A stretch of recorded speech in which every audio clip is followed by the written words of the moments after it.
Bonjour à tous. Alors j'enregistre cette vidéo même si je ne la posterai que quelques jours plus tard. Alors je n'attends pas à avoir des vues sur cette vidéo. Enfin, je n'attends rien de spécifique.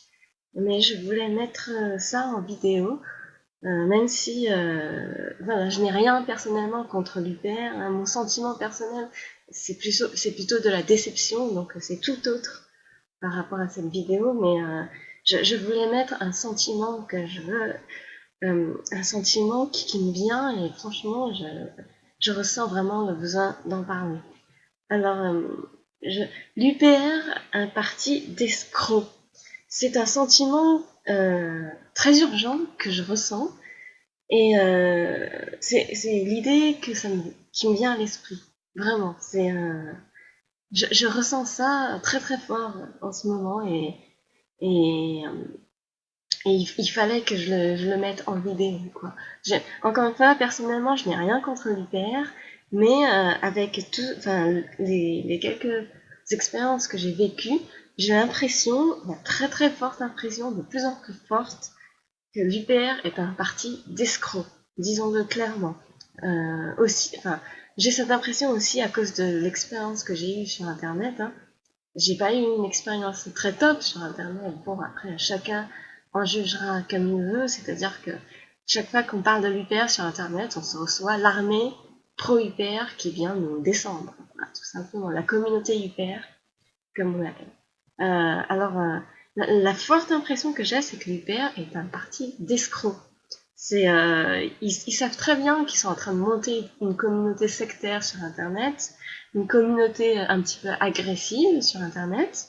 Ils savent très bien que c'est contre-productif par rapport à, euh, par rapport au combat politique, hein, c'est-à-dire faire des scores électoraux qui permettront de passer dans les grands médias, etc. Ils savent très bien que créer une communauté fervente comme ça sur Internet est complètement contre-productive. Alors, du coup, moi, j'ai l'impression que oui, c'est un parti d'escrocs, un parti qui subsiste grâce à, qui s'auto-subsiste grâce à l'argent de ses adhérents, du coup, à l'argent des gens qui arrivent à escroquer sur YouTube, avec des discours, un discours légèrement conspirationniste sur les bords, c'est-à-dire que dire constamment qu'on est blacklisté des médias, qu'on est censuré des médias, alors que c'est totalement faux. Hein. Je veux dire, si François Asselineau est censuré des médias, dans ce cas-là, on peut dire que toutes les autres personnes qui n'ont pas un gros score électoral sont également censurées des médias. Ça n'a aucun sens. Ça n'a aucun sens. Nous ne sommes pas dans une république bananière, comme François Asselineau aime le dire. Euh, donc, ce qui est totalement faux. Donc, un discours légèrement conspirationniste sur les bords qui nous fait croire qu'en gros, tout le monde nous ment, quoi. Qui nous fait croire que tout le monde nous enfume et que tout le monde nous cache la vérité. Je ne dis pas que les médias dominants sont parfaits, hein, il y a des influences, mais il n'y a certainement pas un grand complot qui nous cache la vérité. Ce discours légèrement conspirationniste sur les bords vont faire que certains vont adhérer, vont payer, donner de l'argent au parti, ce qui fait que voilà, le parti s'auto-subsiste en escroquant les gens, quoi, en prenant leur argent. Et évidemment, c'est pas le seul. Toutes les organisations un peu du même style sur Internet sont similaires, il faut le dire. Hein. François Asselineau est évidemment pas la seule figure politique à faire cela. Mais les autres figures politiques qui font cela, je ne vais pas citer de nom pour éviter d'accuser quiconque, mais je sais qu'il y a des gens qui essayent de vendre leurs livres sur Internet et qui se prétendent être des figures qui vont sauver la France, etc. sur Internet, mais ceux-ci ne participent pas aux élections électorales. Donc, bon, à la limite, ils font ce qu'ils veulent. S'il y a des gens qui veulent leur donner de l'argent, tant mieux pour eux. Là où c'est plus probable, là où c'est inquiétant avec Asselineau, c'est que il prétend aussi participer aux élections et voilà, moi, ça me donne une impression d'escroc complet. Alors, en forgeant une communauté comme ça fervente sur Internet qui refusent, très convaincus, hein, qui refusent toute contradiction, qui refusent qu'on critique ne serait-ce qu'un tout petit peu leur chef, mais ne serait-ce qu'un tout petit peu. Je crois qu'ils sont tout à fait conscients de ce qu'ils font, les cadres et François Asselineau. Je ne crois pas que ce sont des personnes stupides. Moi, plus j'avance dans ce cheminement, plus j'avance dans la réflexion, finalement, qu'est-ce que l'UPR, en quoi consiste ce parti, comment ce parti fonctionne. Je précise que j'ai adhéré, donc j'ai quelques expériences. L'impression que j'ai de plus en plus, c'est que c'est un parti d'escrocs, un parti qui biaise la vérité, ou qui dit sa propre vérité, qui fait tout pour essayer de lobotomiser les gens, pour essayer de diminuer leur capacité de discernement, de diminuer leur libre arbitre. Et pourquoi est-ce qu'ils feront tout ça? Bon, j'ai fait quelques vidéos précédentes où je faisais des suppositions, libre à vous de regarder ou pas, hein. Mais ici, je veux pas faire une vidéo sérieuse, je veux pas faire une vidéo argumentée où j'explique tout. Je veux simplement donner cette impression qui est de plus en plus forte, et que l'UPR est un parti d'escrocs, qui prend votre argent, et c'est vrai, hein.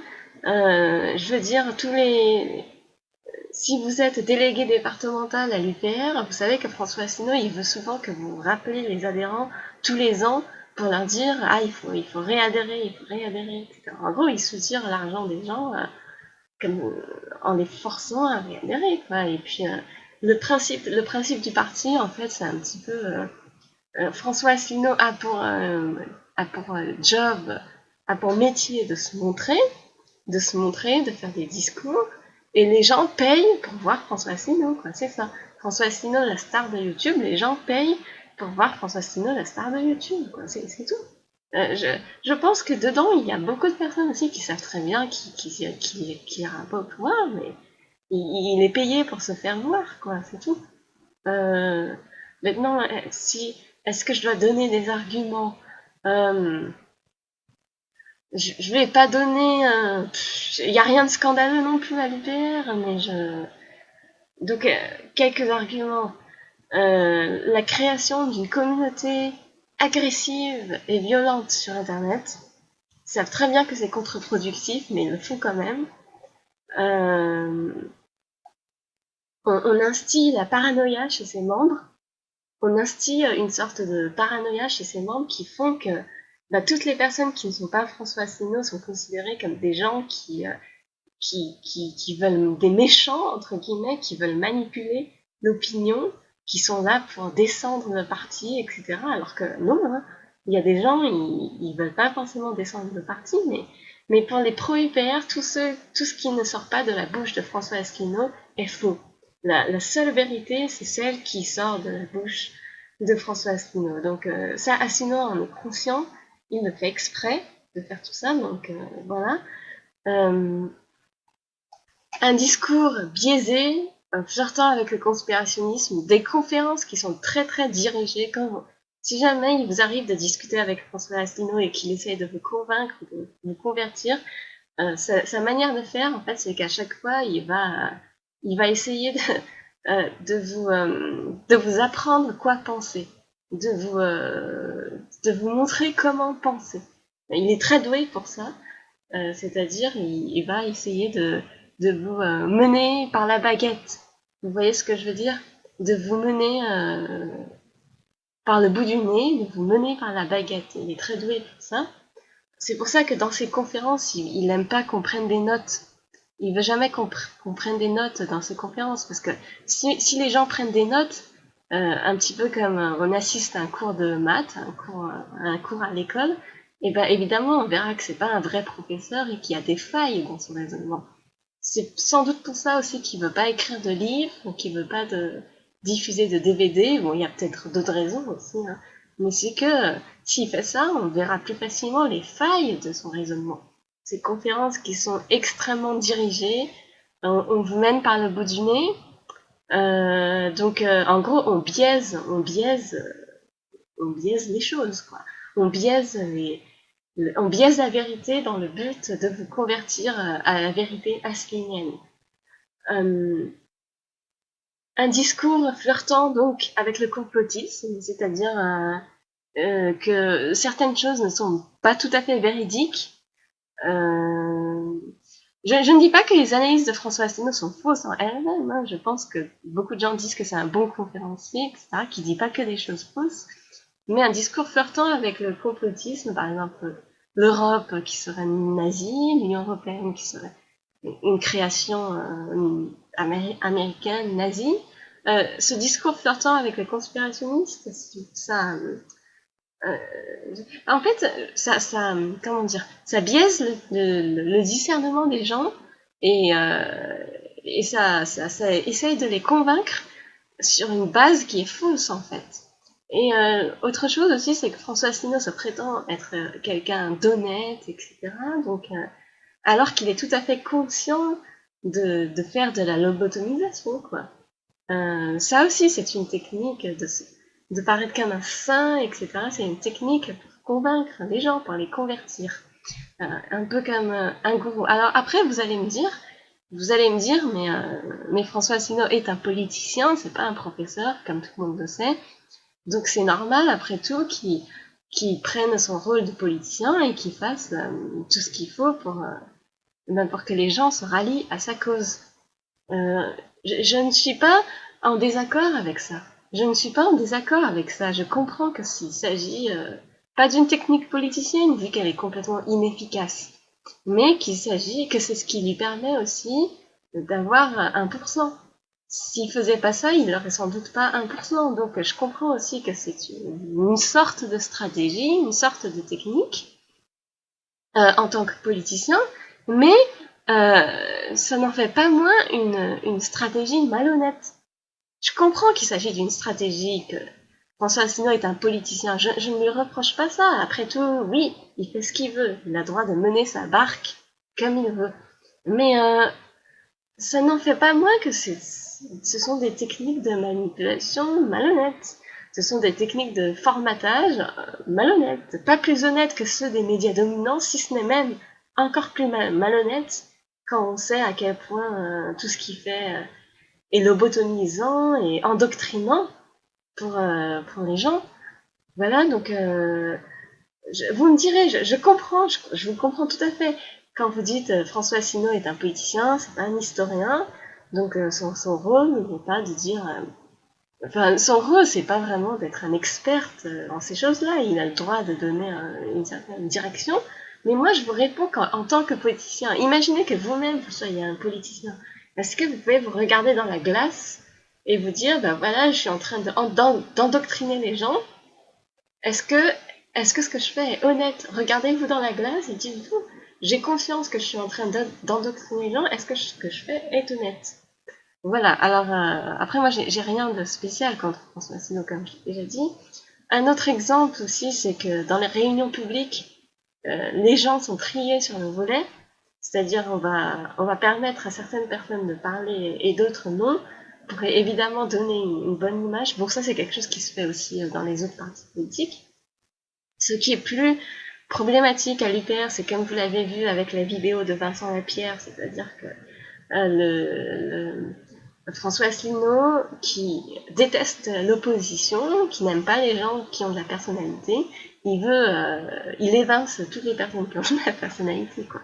Il veut il veut seulement des gens qui lui lèchent les bottes, en gros. Et c'est pour ça qu'il prend beaucoup de personnes très jeunes. Vous voyez, par exemple, Thibault Lejon, qui avait 18 ans à l'époque, Aurélien Enthoven, qui avait 16 ans, le Richie, le présentateur du PRTV qui a 14 ans, tout ça c'est à cause de François Asselineau. Et donc ce qui est particulièrement flagrant, c'est qu'à l'UPR, les gens, le Bureau national, François Asselineau ne fait pas confiance à ses militants. Et j'ai envie de vous dire ceci, c'est-à-dire que généralement les partis font quand même un petit peu confiance à leurs militants. Alors pourquoi ils ne feraient pas confiance à leurs militants si le discours lui-même était quelque chose de malhonnête? C'est-à-dire que il est conscient que son parti c'est une secte, qu'il enfume les gens, et c'est pour ça qu'il leur fait pas confiance. parce que il veut pas que les gens sortent de son emprise, tout simplement. Réfléchissez, si le discours était clair et honnête, pourquoi on ne ferait pas confiance à ces militants?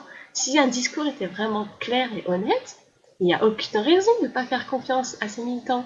Les militants de l'UPR, ils sont pas dangereux, ils disent pourquoi on ne pourrait pas leur faire confiance si le discours d'Asselineau qu'ils soutiennent était honnête? Pourquoi il ne leur ferait pas confiance? C'est parce qu'au fond de lui, il sait très bien que son discours ne tient pas la route, ou alors que son discours est malhonnête et endoctrinant. Donc voilà ce que je voulais dire. Je n'ai pas grand chose d'autre à dire, je n'ai pas énormément d'exemples qui me viennent en tête. Ici, il s'agit vraiment d'une vidéo où je parle, voilà, je parle avec mes tripes, mes sentiments, parce que franchement, j'ai plus l'énergie pour essayer de réfléchir. Mais avec l'expérience, j'ai de plus en plus l'impression que ce parti, l'UPR, est un parti non seulement qui n'arrivera pas au pouvoir, mais un parti d'escrocs. Je ne dis pas que ce parti a que des défauts. Encore une fois, je ne suis pas contre François Asselineau. Regardez mes vidéos précédentes, je suis loin d'être contre lui. Je ne suis pas contre tout ce que fait l'UPR. Ils font sans doute des choses positives, hein. Et puis, vous savez, l'essor qu'ils prennent est aussi dû à l'essor de l'utilisation de YouTube. Les jeunes aiment beaucoup utiliser YouTube. Il n'y a pas que du négatif, mais l'impression profonde qui est ancrée en moi, c'est que on pourra dire tout ce qu'on veut de l'UPR, des choses positives, des choses négatives, comme quoi c'est une secte ou pas, et il est vrai que c'est une secte, mais l'impression profonde que j'ai en ce moment, c'est que ce sont des escrocs. Si vous êtes attiré par l'UPR, n'allez pas à l'UPR. Pas forcément parce qu'on va escroquer tout votre argent, quoique un petit peu aussi, mais surtout parce que vous n'aurez aucun futur dans ce parti. Vous investirez pour rien, tout simplement. À moins que ça vous plaise d'être un perroquet, d'être un perroquet endoctriné qui répète tout ce que le chef dise, et de ne pas essayer de réfléchir par vous-même, à moins que ce soit quelque chose qui vous plaise. Dans ce cas-là, essayez d'entrer à l'UPR, mais si ce n'est pas ce que vous recherchez, n'entrez pas à l'UPR. L'UPR est un parti d'escrocs. N'y entrez pas. C'est je crois que, vous savez, de l'extérieur, on voit certaines choses. On voit évidemment que la communauté UPR ressemble à une secte. On voit que dès qu'une personne parle de l'UPR, il y a toute sa communauté qui se ramène pour disliker la vidéo, pour insulter, etc. Il y a certaines choses qui se voient de dehors, mais je vais vous dire une chose. Ce que vous voyez de dehors, qui est pas forcément très joli, ce que vous voyez en dedans, c'est encore plus moche. Voilà. Si vous êtes dehors et que vous avez l'impression que c'est pas un truc très joli, et ben quand vous serez, si jamais vous rentrez dedans, vous verrez que c'est encore plus moche. Ce qui est dedans est toujours plus moche que ce qu'il y a, que ce qu'on voit de l'extérieur. Voilà ce que je voulais dire. Alors, après, sans rancune, hein, je suppose qu'il y a des gens qui vont pas aimer ma vidéo. Moi, je m'en fiche de tout ça. Je veux simplement donner mon impression. Sans rancune, parce que moi j'ai été à l'UPR et je peux vous dire que la déception que je ressens est beaucoup plus forte que tout ce que je peux dire, là, toutes ces analyses que je peux faire, toutes ces choses, parce que j'aime beaucoup, je suis un petit peu intellectuelle dans le fond, donc j'aime beaucoup parler, mais que toutes ces analyses que je peux faire, que ce bashing que je peux faire, que tous ces sentiments que je peux avoir, tout ça, ça représente rien par rapport à la déception que je ressens vis-à-vis de l'UPR. Par rapport à la déception qui nous fait croire qu'on est intelligent et que finalement on n'est pas du tout intelligent. Regardez-moi, est-ce que vous pensez que je suis intelligente? Non, je ne le suis pas. Donc voilà, ça c'est rien par rapport à toute la déception que j'ai vécue. Donc encore une fois, je n'ai rien contre François Asselineau, j'ai moi-même adhéré à l'UPR, j'ai rien contre ce parti, je n'ai aucune raison d'avoir quelque chose contre eux. Voilà, je veux dire, on n'a aucune raison de vouloir descendre un parti qui fait 1%. On n'a aucune raison. Je sais bien que le système comme on l'appelle entre guillemets, est très influent, qui va absolument descendre des gens qui peuvent être dangereux. Ça, je suis complètement d'accord, mais pas quand on fait 1%. Pas quand on fait 1%. On devient dangereux à partir du moment où on a un score électoral décent, c'est-à-dire de l'argent public quand on fait 5 ou 10%. Mais excusez-moi, vous ne me ferez pas avaler qu'on est dangereux pour le système quand on a 1%. Non, vous ne me ferez pas avaler ça. Donc voilà mon dernier mot. C'est tout. Juste dire quelques sentiments que j'ai sur YouTube et voilà.